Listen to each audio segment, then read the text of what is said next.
la deuxième partie de cette tranche info. Bienvenue si vous nous rejoignez. Voici les principaux titres de l'actualité.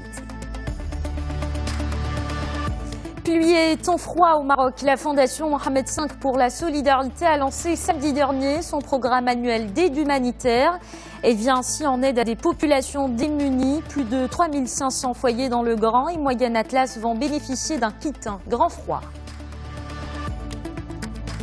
Et puis, cette situation inédite, les Mauritaniens n'ont plus de journaux depuis plus de 2 semaines en cause d'une rupture de l'approvisionnement en papier par l'État.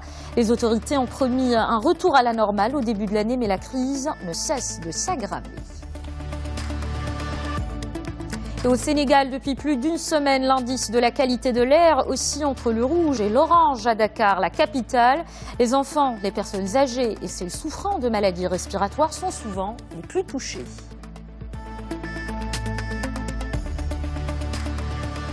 Et avant de développer ces titres, sachez que Cheikh Mohammed bin Zayed Al Nahyan, prince héritier d'Abu Dhabi, commandant suprême adjoint des forces armées de l'État des Émirats arabes unis, a reçu ce lundi à Al Ain les ministres des Affaires étrangères et de la coopération internationale et de l'économie et des finances marocains, Nasser Bourita et Mohamed Boussaïd. Ils lui ont remis un message écrit du roi Mohamed VI. Le message royal porte sur les relations fraternelles liant les deux pays et les moyens de les renforcer et de les développer davantage. Pour sa part, Cheikh Mohammed bin Zayed Al Nahyan a évoqué avec Nasser Bourita et Mohamed Boussaïd la profondeur des relations entre les Émirats arabes unis et le Maroc, ainsi que les moyens de les développer au service des intérêts communs. Les deux parties ont échangé également les points de vue sur des derniers développements sur la scène régionale et internationale. Si vous êtes au Maroc, vous avez sans doute remarqué la forte baisse de température, mais aussi les fortes pluies. Elles sont accompagnées parfois de violentes rafales de vent enregistrées dimanche et lundi dans plusieurs régions du royaume. Elles intéressent aujourd'hui, entre autres, les régions de Chefchaouen, Tétouan, Al-Hoceïma, Fès, Meknès, Ifrane, Rabat, Salé, Casablanca et Mohammedia, selon un bulletin spécial de la direction de la météorologie nationale. Et pour faire face à la vague de froid qui touche le Maroc, la Fondation Mohamed V pour la solidarité a lancé samedi dernier son programme annuel d'aide humanitaire. Objectif, venir en aide à des populations démunies. Il dispose d'un accès très limité aux ressources alimentaires de base. Plus de 3500 foyers dans le Grand et Moyen Atlas vont bénéficier d'un kit grand froid. C'est un reportage de Mohamed Amin Boumzebra, le récit est de Anissa Haraou. Dans la province de Khénifra, située dans le Moyen Atlas, les conditions climatiques sont particulièrement rudes. Ici, la population manque de tout pour affronter l'hiver. Sur instruction royale, la Fondation Mohamed V pour la solidarité a démarré samedi son programme d'intervention humanitaire avec la distribution d'un kit grand froid composé de produits alimentaires et de couvertures destinés à une population vulnérable. Dans le Dowar Wiwan, c'est plus de 700 familles qui ont bénéficié de cette aide, plus que bienvenue. Nous remercions Sa Majesté le Roi pour cette initiative qui nous aide, nous, population démunie. Nous remercions également toutes les personnes qui ont veillé au bon déroulement de la distribution de ces aides. Nous subissons la pluie, le froid, les routes sont coupées. Alors on est très heureux de recevoir cette aide. Cette mobilisation est lancée en coordination avec les différents services du ministère, comme ceux du transport, de la santé ou de la gendarmerie royale. Par ailleurs, un important dispositif humain et logistique a été mis en place. Dans une première phase, ces aides touchent 4 provinces du Grand et Moyen Atlas, Khénifra, Midelt, Azilal et El Haouz. Nous sommes aujourd'hui précisément à Khénifra, commune de Wiwen. 760 familles ont bénéficié de ces aides humanitaires sous forme de produits alimentaires de base, farine, lait, riz, huile, sucre et couverture. Environ 3500 foyers dans 4 provinces dans le Grand et Moyen Atlas vont bénéficier de l'opération de distribution de ce kit grand froid. C'est une situation inédite en Mauritanie. Les Mauritaniens n'ont plus de journaux depuis plus de 2 semaines en cause d'une rupture de l'approvisionnement en papier par l'État. Les autorités ont promis un retour à la normale au début de l'année, mais la crise ne cesse de s'aggraver. Récit de Malak Mihraj. Depuis plus de 2 semaines, les kiosques à journaux sont désespérément vides en Mauritanie. Ce jeune homme accro à l'actualité savourait au quotidien la lecture des journaux nationaux. Aujourd'hui, il attend en vain la parution de son quotidien préféré. Nous avions l'habitude de venir ici pour acheter et lire des journaux papier. Nous demandons aux autorités compétentes de faire ce qu'il faut pour mettre fin à cette crise qui touche les périodiques, qui reste une source primordiale d'information malgré la popularité croissante des réseaux sociaux. Il s'agit de 25 journaux quotidiens qui ne paraissent plus. La situation s'est particulièrement aggravée avec la non-parution du journal officiel Al-Sha'b. La principale cause de cette crise, l'imprimerie nationale, qui édite la quasi-totalité de la presse publique et privée en Mauritanie, enregistre des difficultés financières et une pénurie de papier. Nous avons reçu plusieurs questions de la part des abonnés et des lecteurs fidèles du journal Al-Akhbar. Certains sont même venus ici au bureau à la recherche des nouveaux numéros. Tout ce qu'on peut leur dire, c'est que nous avons accompli notre part du travail consistant à préparer la matière journalistique et l'envoyer à l'imprimerie. Mais le blocage est toujours en cours à l'imprimerie nationale. Selon les éditeurs de presse, ce problème s'ajoute à d'autres tracasseries s'inscrivant dans une série de restrictions imposées à la liberté de la presse dans le pays. On parle d'une pénurie de papier. C'est en partie parce que le gouvernement n'a pas fait preuve d'engagement cette année. Les journaux n'ont pas reçu la subvention annuelle de l'État. La presse mauritanienne est confrontée à de nombreuses difficultés, dont des restrictions au niveau de la publicité et l'abonnement principal, source de financement des journaux indépendants en particulier. Après la crise qu'ont connue plusieurs chaînes de télévision l'an dernier, aujourd'hui c'est la presse papier qui risque de rendre l'âme après plusieurs années d'agonie. Les éditeurs attendent une solution concrète de la part du gouvernement pour faire face aux nombreux problèmes qui menacent de plus en plus l'existence de ce pilier de l'information. Dans la lutte contre le terrorisme, comment accélérer la mise en place de la force G5 Sahel? Eh bien, la question a été au centre des discussions au Mali lors de la réunion ministérielle des pays membres de la force.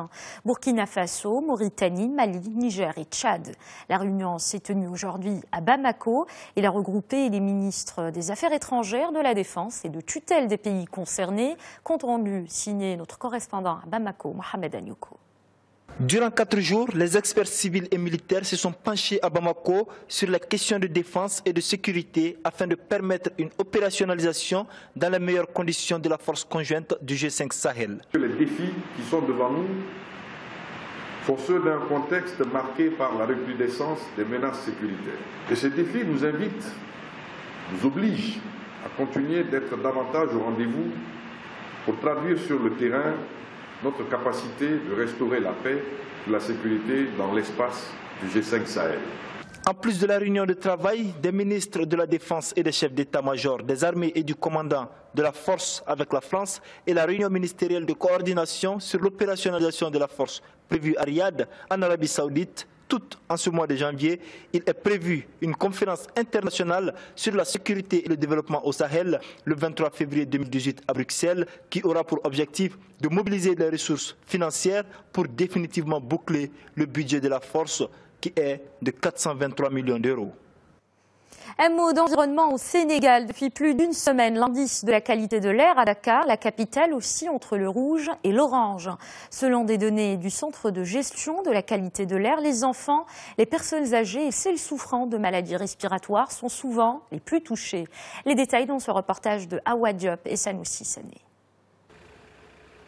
Située en plein centre-ville, c'est dans cette station, l'une des 5 unités de mesure de la qualité de l'air de la capitale sénégalaise, que les techniciens sont venus collecter les données relatives à la pollution.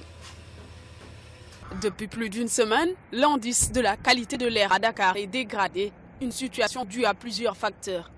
Ces dernières semaines, nous avons une mauvaise qualité de l'air due donc aux particules en suspension. Donc c'est une poussière qui vient du désert du Sahara, qui impacte donc la ville de Dakar, bon, le Sénégal en général. Et sur ça aussi, il faut noter que dans les villes urbaines comme Dakar, il y a aussi le trafic automobile qui émet beaucoup donc, de polluants dans l'atmosphère. Il y a les industriels qui sont à côté. Des impacts sanitaires peuvent découler de cette situation. Le centre a pris des dispositions pour informer la population des dangers qui menacent leur santé. Nous informons le public en général à travers les mailing-lists, les interviews ou bien il y a aussi l'Internet que nous publions notre indice de la qualité de l'air pour que les gens qui ont des maladies respiratoires puissent prendre des précautions par rapport à leur santé. Du côté de la population, même si tout le monde n'est pas au même niveau d'information, certains ont pris des précautions pour ne pas s'exposer aux risques liés à la mauvaise qualité de l'air. Il y avait Mentelaton, comme on le dit. Bon, je me protège, je prends ça, je mets sur mes petites, mon nez là, et puis c'est tout. Ouais, pour respirer, pour éviter ça. En descendant, je prends du lait. Cette pollution ambiante pourrait perdurer jusqu'au mois de mars selon les experts, ce qui explique les actions urgentes mises en œuvre pour réduire les émissions nocives. Au Tchad, la hausse du prix du carburant à la pompe suscite la colère et ce n'est pas l'unique décision controversée du gouvernement. L'exécutif a décidé aussi de réduire les salaires des fonctionnaires. L'information fait réagir la classe politique. 4 regroupements de partis politiques ont publié une déclaration. Ils désapprouvent ces décisions et appellent le gouvernement tchadien à la raison. L'exécutif s'explique. Ces mesures d'austérité sont inévitables. Elles visent à atteindre le niveau de performance exigé par le Fonds monétaire international. Le FMI soutient le Tchad qui traverse une crise financière depuis au moins 2 ans. On ouvre à présent le dossier de l'immigration. Des centaines de migrants nigérians continuent de regagner leur pays en provenance de Libye. Une délégation du gouvernement fédéral s'est rendue récemment à Tripoli pour négocier le retour des migrants bloqués. Près de 500 Nigérians ont regagné leur pays depuis la visite de Geoffrey Onyema, écoutant le ministre nigérian des Affaires étrangères. Les éléments criminels impliqués dans cette affaire de migration et de trafic des migrants signifient que nombre de nos enfants ne représentent plus que des propriétés des marchandises utilisées, vendues en échange pour travailler comme esclaves dans diverses parties de la Libye. Ils sont aussi sexuellement abusés et exploités pour des bénéfices.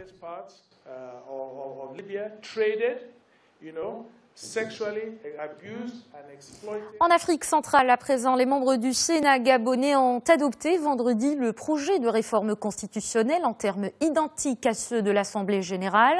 Parmi les dispositions du projet, l'État favorise l'égal accès des femmes et des hommes en mandats électoraux, idem pour les responsabilités politiques et professionnelles. On fait le point avec Ismaël Obiangze. Le texte a été adopté par la haute chambre du Parlement gabonais jeudi dernier sans changement notoire dans sa structuration. Il confirme en grande partie le travail fait en amont par l'Assemblée nationale qu'il avait déjà voté le 12 décembre dernier. Les sénateurs ont apporté quelques amendements au texte sur la forme et sur le fond.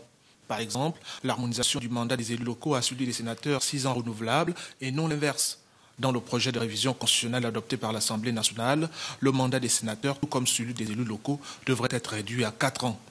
À noter par ailleurs que la haute chambre du Parlement qualifie d'inopportun le maintien des prestations de serment devant le président de la République pour certaines fonctions supérieures telles que cela a été mentionné dans le projet soumis à la révision.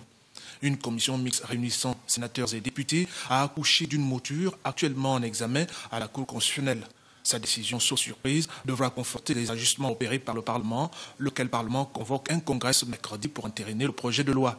Ce projet de révision constitutionnelle reste sujet à polémique. L'opposition estime qu'il renforce les pouvoirs du président de la République au même titre qu'un roi. Elle indexe l'article 8 notamment, celui-là qui, selon les parlementaires de la majorité au pouvoir, dispose que la politique de la nation est déterminée par le chef de l'État qui nomme son Premier ministre pour la conduire. Traduction, même en cas de cohabitation obtenue par l'opposition, les prérogatives du président de la République resteront les mêmes conformément à la Constitution. Ça y est, les dates sont fixées en Égypte. Le premier tour de l'élection présidentielle aura lieu du 26 au 28 mars et un second tour se tiendra, si besoin, du 24 au 26 avril.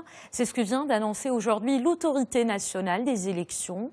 L'actuel président Abdel Fattah al-Sisi, élu en 2014, a récemment déclaré qu'il ne briguerait pas un troisième mandat en 2022, laissant entendre qu'il serait peut-être candidat à sa réélection cette année. 3 personnalités ont annoncé en novembre leur intention de concourir, mais l'une d'elles est récemment revenue sur sa décision. Une autre a depuis été condamnée à de la prison et la candidature de la dernière semble incertaine à cause d'une affaire judiciaire. Au Royaume-Uni, maintenant, il s'appelle Brandon Lewis et il est désormais président du Parti conservateur. C'est la première ministre britannique Theresa May qui l'a nommé ce lundi. Cette nomination de l'actuel ministre de l'Immigration intervient dans le cadre d'un large remaniement ministériel. Son objectif, resserrer les rangs après une année 2017 très difficile. Theresa May, contestée au sein même de son parti, est quand même parvenue en décembre à obtenir un accord avec l'Union européenne sur le lancement de la deuxième phase des négociations du Brexit. Parlant diplomatie dans cette édition, le président français Emmanuel Macron entame aujourd'hui sa première visite d'État en Chine. Emmanuel Macron a invité Pékin à approfondir sa relation avec l'Europe au moment où la deuxième économie mondiale accroît l'expression de sa puissance et de son influence. Le président français a salué les efforts de la Chine pour tenter de dénouer la crise nord-coréenne et freiner le dérèglement climatique. Emmanuel Macron a aussi appelé la Chine à travailler avec l'Europe à son projet de nouvelle route de la soie. Le président chinois Xi Jinping a promis une enveloppe de 124 milliards de dollars pour son ambitieux projet. Le chef de l'État français a lui promis de se rendre en Chine au moins une fois par an. Direction Hollywood, la remise des Golden Globes s'est déroulée dans un contexte de lutte contre les violences faites aux femmes cette année. Une cérémonie marquée par le couronnement de plusieurs œuvres défendant la cause féminine. La présentatrice Oprah Winfrey, commentaire de Malak Miraj. Known on a first name basis, but there's only one person whose name is a verb, an adjective. Le noir, c'est la couleur qui a dominé le paysage des Golden Globes cette année. Les actrices de Hollywood ont troqué leurs habituelles robes colorées pour des robes noires. Un geste symbolique qui condamne les violences sexuelles, sujet qui a fait couler beaucoup d'encre depuis l'éclatement de l'affaire Weinstein. Les projecteurs ont été braqués sur les femmes et les comportements sexistes qui règnent en silence à Hollywood. Ce thème développé avec des œuvres défendant la cause féminine. Parmi les grands gagnants de la 75e édition des Golden Globes, on note les panneaux de vengeance, meilleur film dramatique, qui d'ailleurs met en scène un personnage féminin joué par Frances McDormand. Une femme qui lutte pour éclaircir les circonstances de l'assassinat de sa fille. Le film a reçu au total 4 prix. En télévision, c'est la mini-série Big Little Lies qui a triomphé avec les Globes de la meilleure mini-série. Plusieurs prix ont été également décernés aux interprètes, dont Nicole Kidman, qui joue le rôle d'une femme battue. Un autre moment fort de la soirée, la présentatrice vedette Oprah Winfrey reçoit le prix Cécile B 2000 pour sa carrière et sa lutte pour la défense des droits de la femme. Dire notre vérité est l'outil le plus puissant que nous ayons. Je suis particulièrement fière et inspirée par toutes les femmes qui se sont senties suffisamment fortes pour élever la voix et partager leurs histoires personnelles. Une édition exceptionnelle dont les invités d'honneur étaient les actrices de l'association Time's Up, récemment fondée par plusieurs célébrités américaines suite à l'affaire Weinstein qui a secoué l'industrie du cinéma aux États-Unis. Football en fin de journal, Philippe Coutinho a vécu sa première journée comme joueur du FC Barcelone. Le Brésilien a donné sa première conférence de presse dans l'auditorium catalan, expliquant encore son choix de rejoindre le club. Selon un des vice-présidents du club catalan, Liverpool a consenti une baisse très importante par rapport au prix demandé l'été dernier. Cela a permis au FC Barcelone de recruter Philippe Coutinho. Le Barça a versé 120 millions d'euros et 40 autres de bonus au club anglais pour attirer le milieu offensif brésilien. C'est le 3e transfert le plus cher de tous les temps.